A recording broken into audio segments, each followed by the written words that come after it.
Good morning student. मी Ravi sir, Shri Chaundeshwari science academy Ichalkaranji. विद्यार्थी मित्रो, आपण cell the unit of life lecture number 7 मध्ये पोहोचलो आहे. Topic name as cell the unit of life lecture number 7.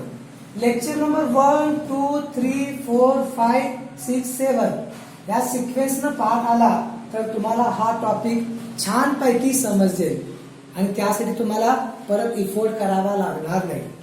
तर ठीक आहे, लेक्चर नंबर 6 मध्ये आपण काय पाहिलं याच्यावर मला काय करायचंय, काही MCQ मला सांगायचं आहे. ओके, ठीक आहे की जो on the basis of DNA, on the basis of DNA कोणत्या सेल ऑर्गन्स मध्ये डीएनए प्रेझेंट आहे सांगायचंय. काय सांगितलं? Cell organs on the basis of DNA. कोणत्या सेल ऑर्गन्स मध्ये डीएनए प्रेझेंट आहे. दुसरं आहे डबल लेअर मेम्ब्रेन असणारे, डबल लेअर मेम्ब्रेन असणारे सेल ऑर्गन्स सांगायचं आहे. सेल ऑर्गन्स सिंगल लेअर असणारे कोण आहे सांगायचं आहे. आणि मेम्ब्रेनलेस कोण आहे ते सांगायचे नाही. त्याचबरोबर प्रोकॅरियोटिक मध्ये जो रायबोझोम आहे त्याचे टाईप सांगा आणि युकॅरियोटिक मध्ये जो रायबोझोम आहे याचे सुद्धा तुम्हाला टाईप कमेंट मध्ये टाकायचं आहे. तर आपण काय करूया, लेक्चर नंबर या ठिकाणी आपण 7 या ठिकाणी स्टार्ट करूया. तर काय झालं बघा, एन्झायटी काय सांगते बघा.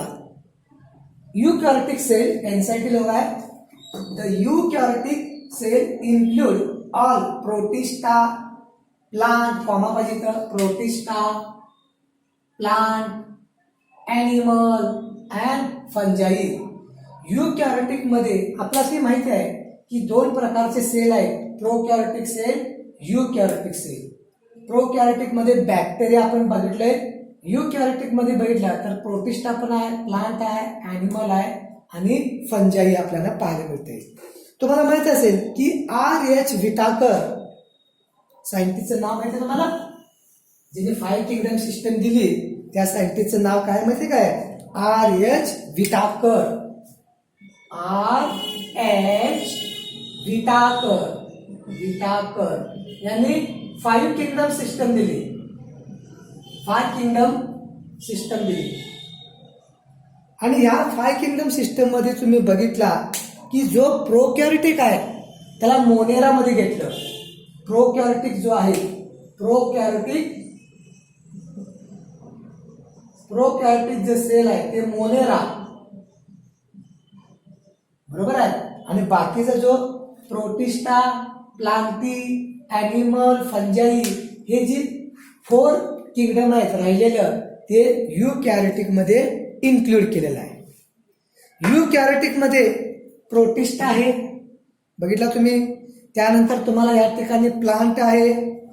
आता प्लांट मध्ये बघितला multicellular eukaryotic green plant, multicellular eukaryotic green plant असणार.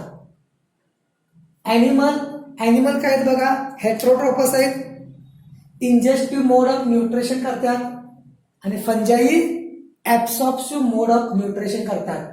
हे काय केलं, R.H. विटाकर यांचं क्रायटेरिया होतं. ओके, आता यामध्ये काय सांगितलं बघा की मल्टी सेल्युलर हेट्रोट्रॉपस ऍब्सॉर्प्टिव्ह मोड असेल तर फंजाई. याचा अर्थ ॲनिमल आणि फंजाई हेट्रोट्रॉपस मध्ये इन्क्लूड केलं. हे सर्व कोण केलं? R.H. विटाकर. हे सर्व कन्सेप्ट कोण सांगितली? R.H. विटाकर. आपल्याला काय पाहिजे की युकॅरियोटिक मध्ये कोण आहे? प्रोटिस्टा, प्लांट आणि ॲनिमल एवढं लक्षात ठेवा आणि fungi. Eukaryotic cell there is a extensive compartmentalisation of cytoplasm. याचा अर्थ एक तुम्हाला कळत नाही आणि परीक्षेमध्ये हा क्वेश्चन येतो. काय म्हणतात बघा, एक्सटेन्सिव्ह कंपार्टमेंटलायझेशन. समजा आपल्या काही आहे 1000 स्क्वेअर फूटचं आपलं घर आहे आणि याला फक्त 4 भिंती आहेत. मग आपण काय करतोय की मध्ये मध्ये एक भिंती घालतोय. ही आपली ड्रॉइंग रूम, बेडरूम केलो आम्ही, इथं किचन तयार केलं आम्ही, इथं वॉशरूम तयार झालं. म्हणजे काय झालं, मध्ये आपण अशा भिंत्या घालतोय. किचन मध्ये काय चालू आहे ते बाजूला कळत नाही, बेडरूम मध्ये आहे ते बाजूला कळणार नाही, लिव्हिंग रूम मध्ये हे जे भिंती घालतोय ना ह्यालाच म्हणायचं कंपार्टलायझेशन. असं प्रोकॅरियोटिक मध्ये पाहायला मिळत नाही. म्हणून सांगतात की तुम्हाला क्वेश्चन काय विचारणार, which type of cell compartmentalisation take place. Option आहे प्रोकॅरियोटिक, युकॅरियोटिक. युकॅरियोटिक सेल मध्ये एक्सटेन्सिव्ह कंपार्टलायझेशन पाहायला मिळते. लक्षात, कारण साधी गोष्ट आहे की आपल्याला काय होते समजत नाहीये. कारण का बघा की प्रोकॅरियोटिक मध्ये काय बघा, फक्त प्रोकॅरियोटिक मध्ये तुमच्या लक्षात असेल, प्रोकॅरियोटिक सेल मध्ये रायबोझोम आहे, रायबोझोम. पण रायझोमला मेम्ब्रेन नाही आहे, नो मेम्ब्रेन. बाकीचं काय आहे, जो न्यूक्लियस आहे त्या न्यूक्लियरला मेम्ब्रेन नाही आहे, म्हणून इथं कंपार्टलायझेशन पाहायला मिळू शकत नाही. या उलट लक्षात युकॅरियोटिक मध्ये कंपार्टलायझेशन का पाहिजे, कारण युकॅरियोटिक मध्ये समजा मायटोकॉन्ड्रिया घेतला, मायटोकॉन्ड्रियाचं स्वतःचं मेकॅनिझम आहे की तो काय करतोय, एटीपी तयार करतोय आणि त्याच्याकडे डिफरंट काइंड ऑफ एटीपीचं एन्झाईम आहे. बरोबर आहे. लायझोझोम असा आहे की त्याच्याकडे त्याचा पीएच माहिती काय, लायझोझोमचा पीएच आहे 5. या 5 पीएच वर जर की आतलं सेल सगळं डेड होऊ शकते, परंतु ह्याला स्वतःची मेम्ब्रेन असल्यामुळं हे केमिकल आतल्या आत काम करते. कंपार्टची या ठिकाणी गरज आहे, कंपार्टलायझेशनची काय आहे या ठिकाणी गरज आहे. लक्षात. बर, आता इथे शब्द वापरला यू. यूचा अर्थ काय सांगा, यू म्हणजे न्यू आणि कॅरोटिक म्हणजे न्यूक्लियस. हे सर्व मी लेक्चर नंबर 2 किंवा 3 मध्ये मी तुम्हाला डिस्कस केलं आहे, पाहिजे असेल तर तुम्ही चेक करून पहा. In addition eukaryotic cell process organised nucleus with nuclear membrane involve. जो न्यूक्लियस आहे त्याला काय आहे, स्वतःची मेम्ब्रेन सुद्धा आहे. In addition eukaryotic cell have variety complex locomotory cytoskeletal structure. Streaming movement सांगितलं होतं बघा, सायटोसोल. युकॅरियोटिक मध्ये काय आहे की जो सायटोप्लाझम आहे ह्याच्यामध्ये की ट्युब्युलिन प्रोटीनचं नेट आहे आणि त्यामुळं आत मुवमेंट पाहायला मिळते, त्याला स्ट्रीमिंग मुवमेंट किंवा सायक्लोस्टोल पाहायला मिळते, जे प्रोकॅरियोटिक मध्ये नाही. Genetic material organised in chromosome. लक्षात ठेवा की युकॅरियोटिक मध्ये काय आहे, डीएनए आहे आणि प्लस आहे हिस्टॉन प्रोटीन, आणि या दोघांपासून जे स्ट्रक्चर बनते त्याला म्हणते क्रोमोझोम. हे कुठं पाहिजे, युकॅरियोटिक मध्ये. प्रोकॅरियोटिक मध्ये तुम्ही विचार केला तर प्रोकॅरियोटिक मध्ये हिस्टॉन प्रोटीन नाही आहे, याचा अर्थ क्रोमोझोम कुठे बनणार, युकॅरियोटिक.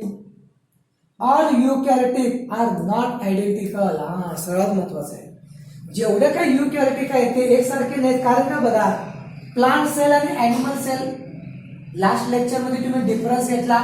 प्लांट सेल मध्ये सेल वॉल आहे आणि अॅनिमल मध्ये सेल वॉल नाही. शेप मध्ये जर विचार केला तर या ठिकाणी नर्व सेल लार्जर आहे.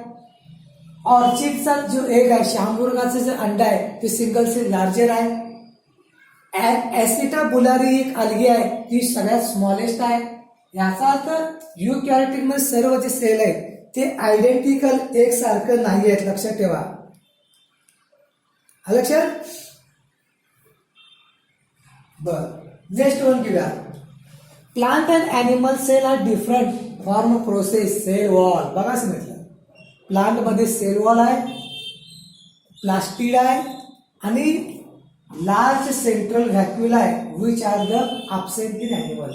तुम्हाला 2 इमेज दिल्या, एकदम ॲनिमल आणि प्लांट लेबलिंग करायचं असेल तर तुम्हाला किंवा ओळखायचं असेल तर प्लांटमध्ये सर्वात बाहेर असणार आहे सेल वॉल, प्लास्टिड क्लोरोप्लास्ट म्हणूया आपण, आणि सेंट्रलमध्ये व्हॅक्युल आहे म्हणजे रिक्तिका मराठीमध्ये म्हटलं जाते. On other hand animal cell have centriole. लक्षात ठेवा या सेंट्रिओलचं महत्व सेल डिव्हिजन मध्ये आहे. काय होतंय सेल डिव्हिजन मध्ये असं न्यूक्लियर स्पिंडल ॲपरेट्स बनते आणि या न्यूक्लियर स्पिंडल ॲपरेटच्या दोन्ही कोपऱ्याला हे सेंट्रिओल असते. सेंट्रिओल शिवाय ॲनिमल सेलमध्ये सेल डिव्हिजन होत नाहीये आणि जे प्लांट मध्ये नाहीये. आता आपली बुक मधलीच डायग्राम आहे की तुम्हाला काय करायचं आहे ह्याला ओळखायचं आहे. प्लांट सेल तर मी दिलेलेच आहे, याला प्लांट का म्हणायचं ते सर्वात बाहेर जर तुम्ही गेला तर तुम्हाला सेल वॉल दिसायला पाहिजे. दिसतंय का तुम्हाला सेल वॉल? बरोबर आहे, ती सेल वॉलच आहे सगळी. सर्वात बाहेर तुम्हाला सेल वॉल आहे आणि त्याच्या आत जर तुम्ही गेला तर प्लाझ्मा मेम्ब्रेन वर येईल. दिसतंय का तुम्हाला? प्लाझ्मा मेम्ब्रेन म्हणजे सेल मेम्ब्रेन. आता आपल्याला हे प्लांट सेल आहे कसं बघणार? पहिला सेल वॉल आहे बघितलं आणि आम्हाला की सेंट्रलला जो व्हॅक्युल आहे बघा, व्हॅक्युल आहे ठीक आहे. आता एक मला एक क्वेश्चन सांगायचं आहे, जी व्हॅक्युल आहे याची जी लेअर आहे याला काय म्हणायचं? जी व्हॅक्युल आहे याची लेअर काय आहे ती मी लास्ट लेक्चर मध्ये सांगितले, ते मला कमेंट मध्ये सांगा. आणि ह्यामध्ये जो सेल सॅप आहे जो लिव्हिंग आहे का नॉन लिव्हिंग आहे हा सुद्धा मला सांगायचं. तर मला हे जे आपण जे सांगणार असते ना हेच आपलं नीट मधलं क्वेश्चन आहे. त्यानंतर काय आलं बघा की तुम्हाला याच्यावर समजू शकतंय. दुसरा एक तुमच्याकडे पॉइंट आहे क्लोरोप्लास्ट. याच्यावर म्हणणार की हा काय आहे प्लांट सेल आहे. हा याच्यावर काय समजलं की हा दिसणारा हा प्लांट सेल आहे. आता दुसरी डायग्राम ॲनिमल सेल एन्झायटी आहे. एन्झायटीनं जे काही बुक मध्ये दिले ना तेच आपण पाहतोय. आता पहिला तुम्ही म्हणणार ॲनिमल सेल असेल तर सेल वॉल नाही बाहेर बघा, सेल वॉल नाही डायरेक्ट काय असणार प्लाझ्मा मेम्ब्रेन म्हणजे सेल मेम्ब्रेन. बरोबर आहे. दुसरं एक वैशिष्ट्य आहे की ॲनिमल मध्ये लायझोझोम आहे, लायझोझोम जो प्लांट मध्ये नाही. ॲनिमल मध्ये क्लोरोप्लास्ट नाही आणि लार्ज सेंट्रल व्हॅक्युल पण नाही आहे. आणि याच्यावर तुम्ही ओळखू शकताय की हा ॲनिमल सेल आहे. की एनसीईआरटी मध्ये जे काही डायग्राम दिल्या त्याला तुम्हाला काय करायला पाहिजे सारखं डिटेल मध्ये पाहायला पाहिजे. हे तुम्हाला छोटंसं काम आहे. आता जरासं अवघड पॉइंट आहे आणि आता थोडंसं कॉन्सन्ट्रेशन असणं जास्त गरजेचं आहे. तर काय झालं बघा की सेल वॉल आपण म्हणतोय की प्लांट मध्ये सेल वॉल आहे, फंजाई मध्ये सेल वॉल आहे. मग मला सांगा प्लांटची सेल वॉल कशापासून बनलेली आहे? प्लांटची सेल वॉल कशापासून बनल्या सांगा. आणि फंजाईची सेल वॉल कशापासून बनल्या सांगा. बॅक्टेरियाची सेल वॉल कशापासून आहे हे मागील लेक्चर मध्ये मी सांगितलेलं आहे. तर सेल वॉल काय बघा नॉन लिव्हिंग बघा, नॉन लिव्हिंग म्हणतात, नॉन लिव्हिंग रिगिड मजबूत आहे. The cell wall form outer covering for plasma membrane. म्हणजे जे आत काय आहे लिव्हिंग कोण आहे प्लाझ्मा मेम्ब्रेन. फंजाई आणि प्लांट म्हणजे सेल वॉल तुम्हाला फंजाई मध्ये आहे, प्लांट मध्ये पाहायला मिळते. तुम्हाला ही दोन क्वेश्चन सांगायचे आहे. प्लांटची जी सेल वॉल कशापासून बनल्या आणि फंजाईची कशापासून बनल्या. Cell wall not only give shape. Cell वॉलची एक पर्टिक्युलर शेप बघा कसं असते की समजा मी प्लांट सेल काढला, हे प्लांट सेल आहे बघा जरा, ही काढलेली त्याची cell wall rigid non living. आणि ह्याच्या आत जे आहे की काय असणार मेम्ब्रेन आहे, मेम्ब्रेन ही काय आहे त्याची सेल मेम्ब्रेन ही लिव्हिंग आहे.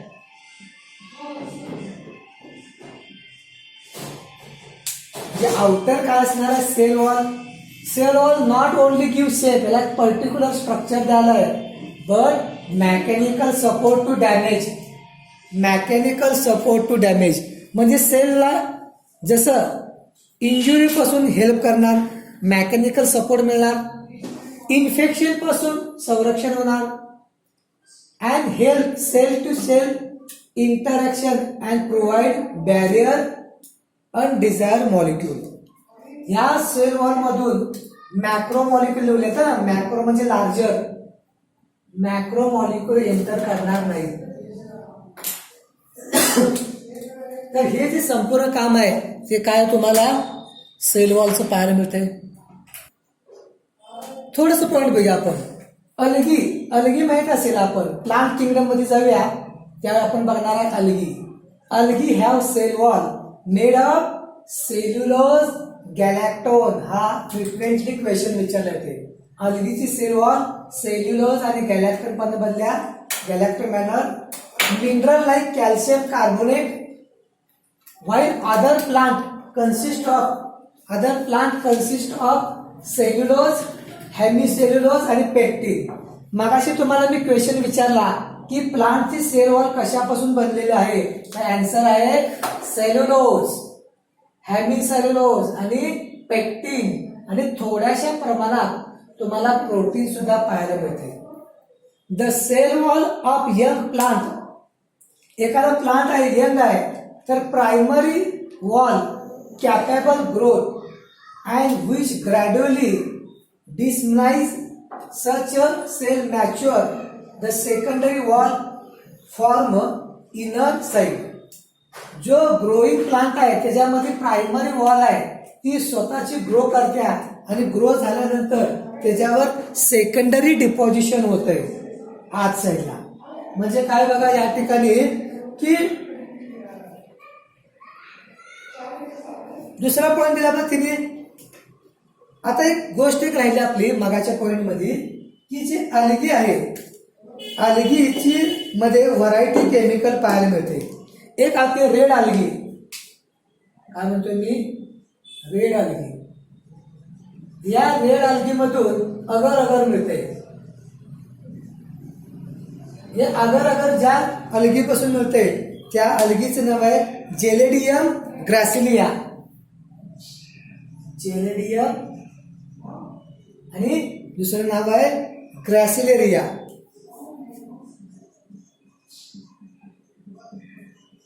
हा क्वेश्चन विचारला.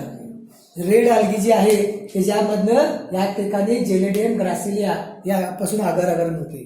एक अलगी आहे कारा अलगी, लक्षात ठेवा परीक्षा झाली आपण ना. कारा अलगी, कारा अलगीमध्ये कॅल्शियम कार्बोनेट, कॅल्शियम कार्बोनेटची काय आहे सेल वॉल आहे, कॅल्शियम कार्बोनेटची सेल वॉल तुम्हाला पाहायला मिळते. आणि दुसरं काय डायटोमस, डायटोमस मध्ये सिलिकॉन पाहायला मिळते सेल वॉल मध्ये. डायटोम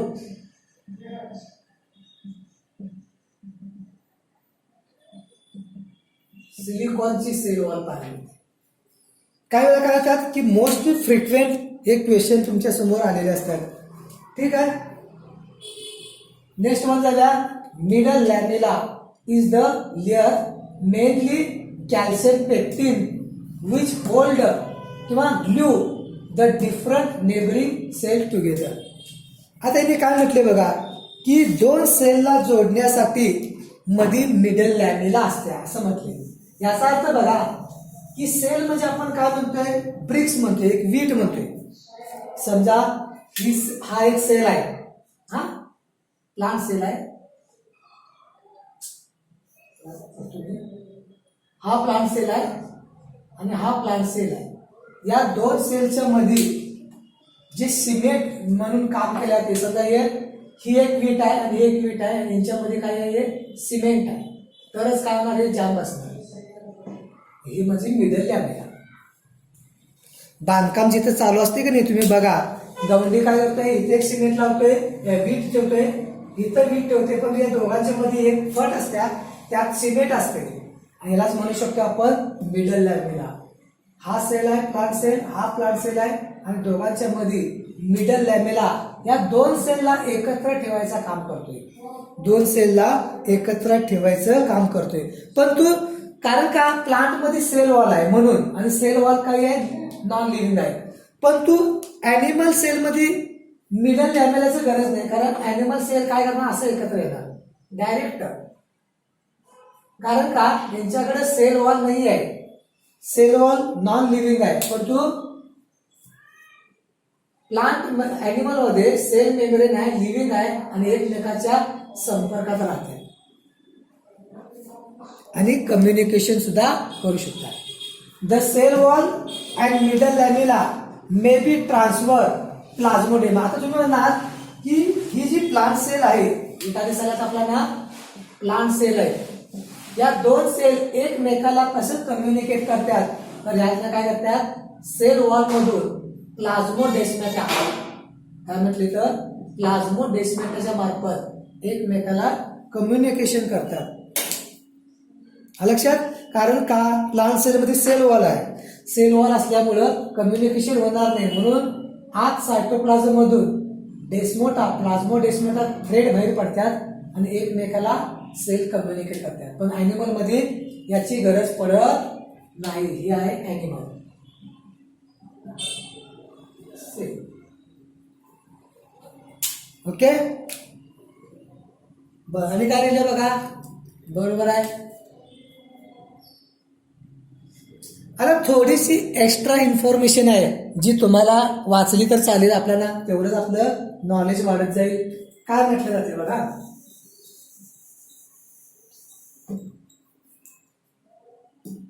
the plant cell have definite rigid cell wall, the most strike difference between plant and animal. बरोबर आहे की प्लांट मध्ये सेल वॉल असणं आणि ॲनिमल मध्ये नसणं हेच महत्वाचा डिफरन्स आहे. Cell wall absent in animal, cell wall is dead. लक्षात ठेवा, सेल वॉल जी आहे ती डेड आहे. Permeable cell wall characteristic of plant cell dead आहे. पण या ठिकाणी परमेबल शब्द वापरला बघूया की डेड सेल आहे. बरं, ठीक आहे, कारण सेल वॉल मधून थोडं कंटेंट घेऊ शकतील. Cell wall is product of cytoplasm. हा, काही वेळेला प्रश्न पडतोय की जी सेल वॉल कशी बनत्या, तर सायटोप्लाझम मधून काही कंटेंट केमिकल बाहेर पडतात.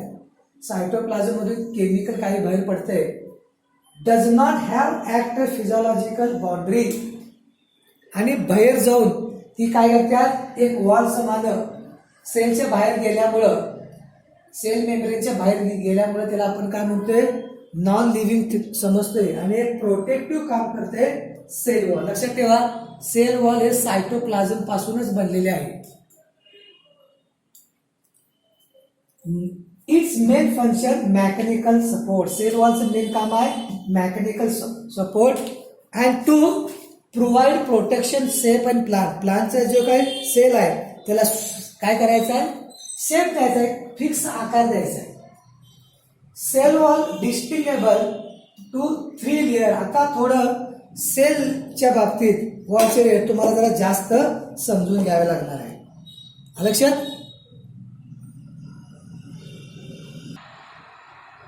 काय म्हटले बघा, cell wall distinguishable into 3 layer. Cell wall मध्ये 3 लेअर आहेत, namely primary wall layer, secondary आणि टर्शियरी. हे काय आपण या ठिकाणी पहिला बघूया. आपण काय सांगितलं बघा, समोर आपल्याकडे एक इमेज दिसाले. हे जे इमेज आहे हे ब्लॅक अँड व्हाईट आहे. लक्षात ठेवा, आपण जर इलेक्ट्रॉन मायक्रोस्कोपचा यूज केला, तर तुम्हाला इमेज ही ब्लॅक दिसणार. आता याला समजून घ्यायला पाहिजे, तर लक्षात बघा, 2 सेल दिसाले तुम्हाला, सेल नंबर 1 आणि सेल नंबर 2. बरोबर आहे. आता काय करायचं की सर्वात प्रथम बघा, सर्वात बाहेर प्रायमरी वॉल दिसते का तुम्हाला, या सेलची ही प्रायमरी वॉल, या सेलची ही प्रायमरी वॉल. प्रायमरी वॉलच्या आत गेला तर सेकंडरी वॉल दिसते का बघा, आहे ना. बघा, ही प्रायमरी वॉलच्या बाजूला गेलं, ही सेकंडरी वॉल. सेकंडरी मध्ये पण 3 आहेत, लक्षात ठेवा, 1 2 3. आणि त्याच्यामध्ये जर तुम्ही गेला तर तुम्हाला आत दोन प्रायमरी वॉल बघा, ही प्रायमरी वॉल ही जी आहे आणि ही प्रायमरी वॉल ही जी आहे या सेलची आहे, आणि मध्ये जो गॅप दिसतोय की नाही, आणि ह्यामध्ये आहे मिडल लॅमेला. मी थोडा कलर करतो. हा काय आहे, मिडल लॅमेला दिसते. परत बघा की सेल नंबर 1, सेल नंबर 2 सगळ्यात भारी प्रायमरी आहे. प्रायमरी दोन प्रायमरीच्या मध्ये एक लेअर दिसते, याला म्हणायचं मिडल लॅमेला. बघा सिमेंटचं म्हणा की बघा, ह्या सेलला आणि ह्या सेलला कम्युनिकेट करण्यासाठी दोघांच्या मध्ये मिडल लॅमेला आहे. प्रायमरी वॉल नंतर सेकंडरी वॉल तुम्हाला पाहायला मिळते लक्षात. किंवा आपण मी एक डायग्राम करतो, समजते का बघा तुम्हाला. मी काय करतो की एक सेल वॉल मी काढतो, प्लांटचं सेल काढतो. मी काय करतो, एक प्लांट सेल काढतो. बघा मी जर तिरका काढतो, हा प्लांट सेल आहे एक, त्यानंतर मी असा काढला, हा दुसरा, हा तिसरा काढला मी, हा चौथा, आणि ही बाहेर काय आहे बघा, ही सेल वॉल आहे. समजा ही काय आहे, बाहेर सेल वॉल आहे, आणि आत काय आहे, लिव्हिंग मॅटर आहे. आत काय आहे, हे सगळं लिव्हिंग मॅटर आहे, सायटोप्लाझम. आता बघा या दोनला एकत्र कोण करायला माहिती काय, या दोन साठी ही या दोन सेलला एकत्र करणारा बघा हे आहे मिडल लॅमेला.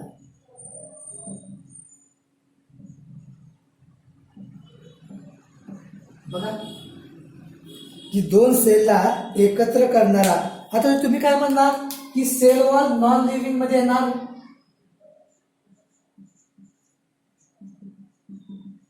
परंतु सायटोप्लाझम जे आहे हे काय असणार आहे, लिव्हिंग कंटेन आहे. सायटोप्लाझम आहे लिव्हिंग. म्हणजे आपण या ठिकाणी आता प्रश्न पडलाय की सेकंडरी वॉल आहे, या सेकंडरी वॉल मध्ये 3 लेअर सांगितलेले आहेत.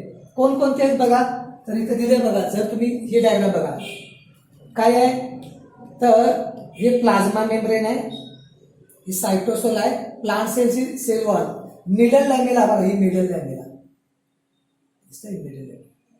प्रायमरी आणि सेकंडरी आणि एक मिडल लॅमेला.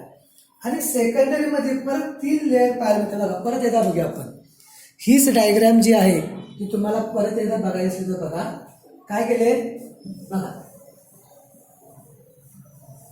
तर काय दिसतंय बघा, हा एक सेल आहे, काय दिसतंय, हा सेल आहे 1 आणि हा दुसरा सेल आहे. या दोन सेलच्या मध्ये बघा ही जी दिसते ना, जो सगळा जो भाग आहे तो काय आहे, मिडल लॅमेला. त्यानंतर प्रायमरी, ही प्रायमरी आहे, सेकंडरी आहे, सेकंडरी मध्ये परत 3 लेअर पाहायला मिळणार, S1, S2, S3, आणि सगळ्यात आत आहे ती टर्शरी, आणि ज्या आत आहे तो प्रोटोप्लाझम. याचा अर्थ 2 लेअरला एकत्र ठेवण्याचं काम कोण करत असेल तर मिडल लॅमेला. आपला आन्सर काय असणार आहे, मिडल लॅमेला हे आन्सर असायला पाहिजे.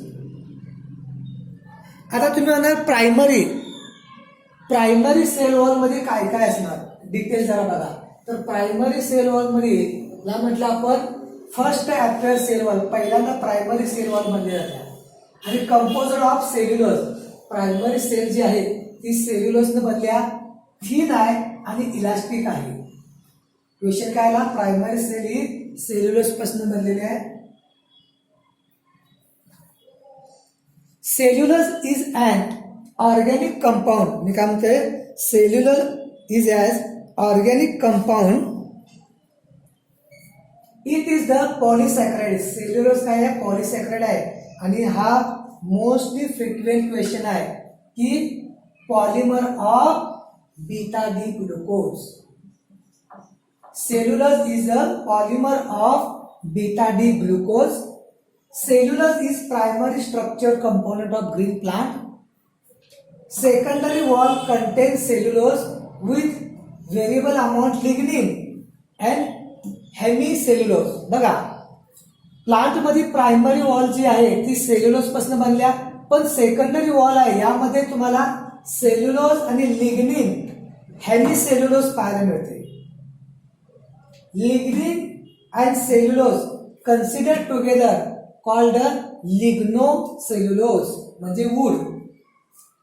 and most common biopolymer in earth.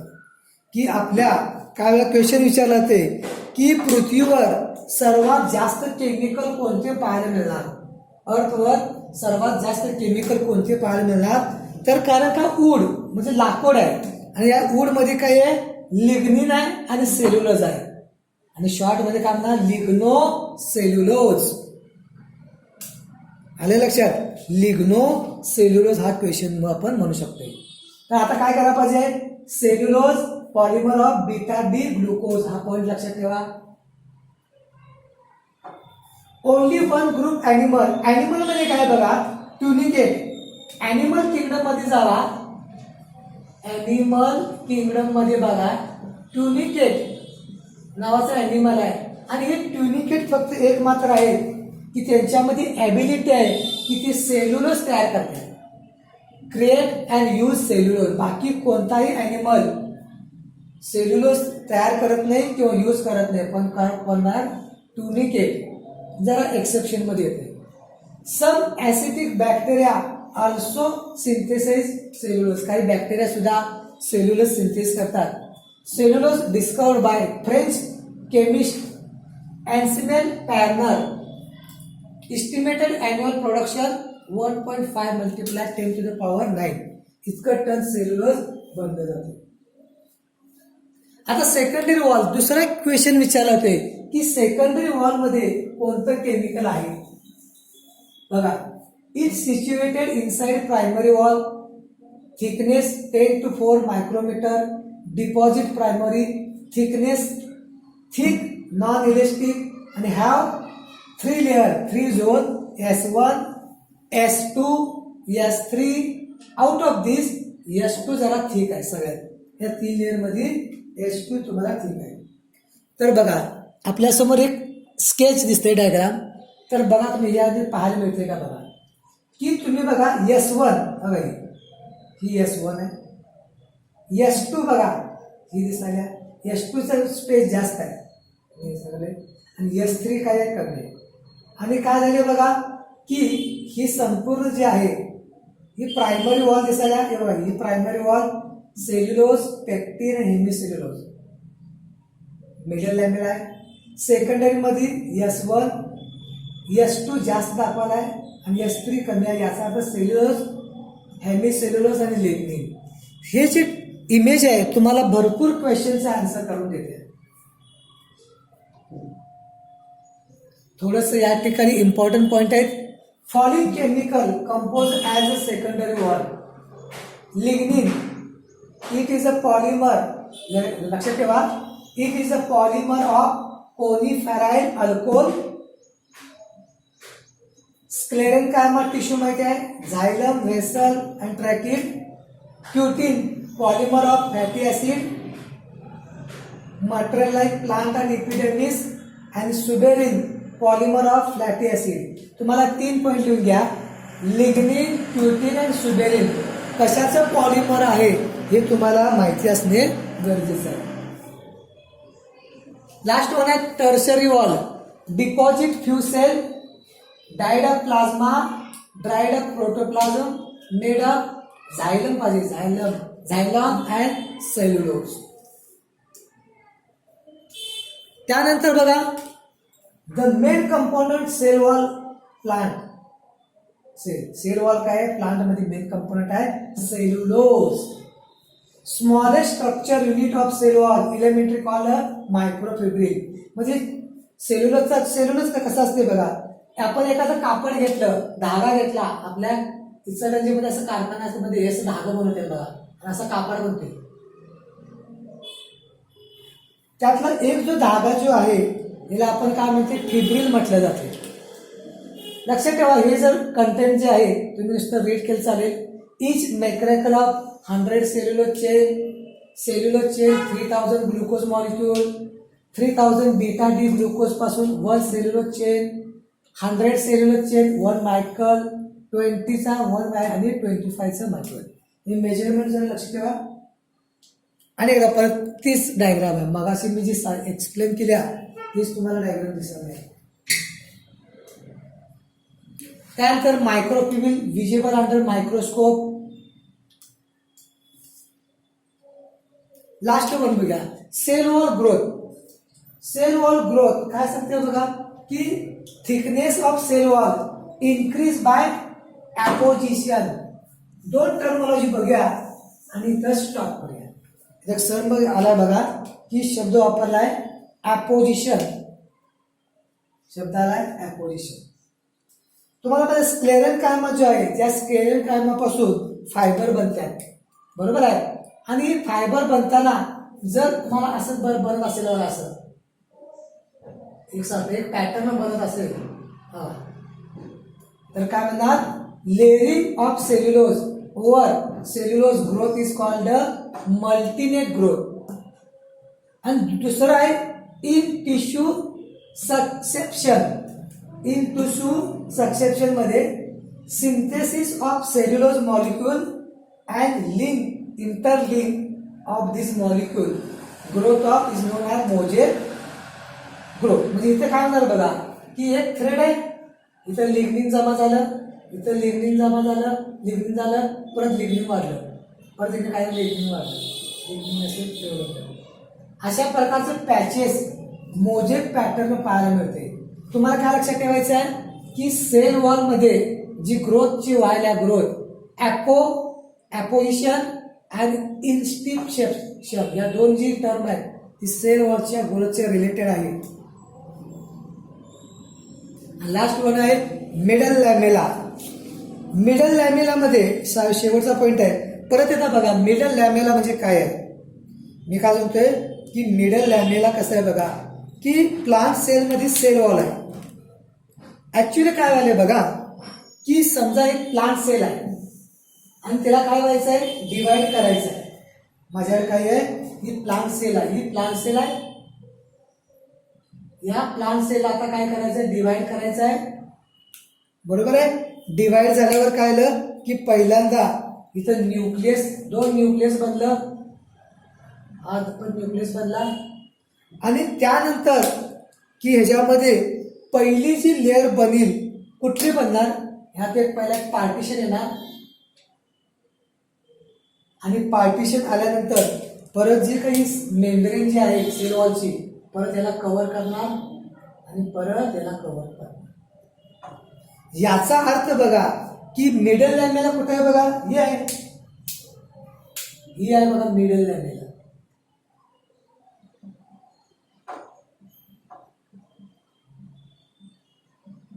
बघा काय सांगते, it is the first form layer present between two adjacent cell. सर्वात लेअर कुठली बनली, मिडल. जेव्हा प्लांटला डिवाइड करायचं होतं, दोन सेल मध्ये डिवाइड होत होता, तर पहिली लेअर बनली. कॅरोकायनासिस झाल्यानंतर सायटोकायनासिस पाहिजे, तर यावेळी पहिली लेअर बनली ती आहे ती middle lamella. Middle lamella situated outside primary wall. बघा ह्याच्या बाहेर कोण आहे, प्रायमरी वॉल आहे, मग सेकंडरी आहे. It is intercellular act as cementing layer. बघा दोन सेलला जोडणारी जी लेअर आहे ही आहे cementing layer. Concept of primary wall adjacent. की तुम्हाला एक पॉईंट लक्षात समजायला पाहिजे, इंटर म्हणजे मध्ये, एक शब्द असतोय इंटर, मध्ये. इंट्रा आत, इंट्राचा मतलब आहे आत. लास्ट वर आहे एक्स्ट्रा म्हणजे बाहेर.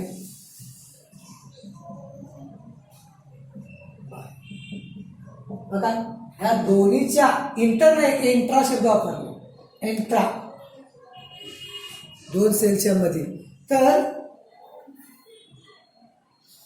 Middle lamella is made of calcium pectin. लक्षात ठेवा INP 2020 यामध्ये येण्याची शक्यता आहे. मिडल लॅमेला कशापासून बनलेली आहे, calcium pectin and magnesium पॅक्टिन.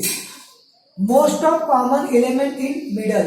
Middle लॅमेलामध्ये सर्वात जास्त कॉमन एलिमेंट आहे calcium. Pectin is a polymer of gluconic acid आणि galactonic acid. Middle lamella is outer layer of plant cell. बरोबर आहे. तर बघा की मिडल लॅमेलाच्या बाबतीत इतकं पॉईंट तुमच्या माहिती असणे एकदम गरजेचं आहे. तुला माहिती आहे की पिकलेलं जे फळ आहे ते एकदम मऊ असते. कच्चा मँगो जर तुम्ही घेतला तो कैरी म्हणतोय, हार्ड असतोय. पण रिपन पिकलेला मँगो जरा मऊ असतो. किंवा आता पेरू आल्यात बघा, कच्चा पेरू आणि जरा पिकलेला पेरू. काय होतंय? कारण का ही ripe food due to activity of pectolysing enzyme middle lamella get dissolve. यामध्ये ही मिडल लॅमिला काय होत्या? डिझॉल्व होत्या आणि त्यामुळे फ्रूट जे आहे ते सॉफ्ट बनते. Became soft. Fruit became soft. The plant fiber are present bundle. Each plant fiber is sclerenchyma. मगाशी सांगितलंय. These cells are connected by middle lamella.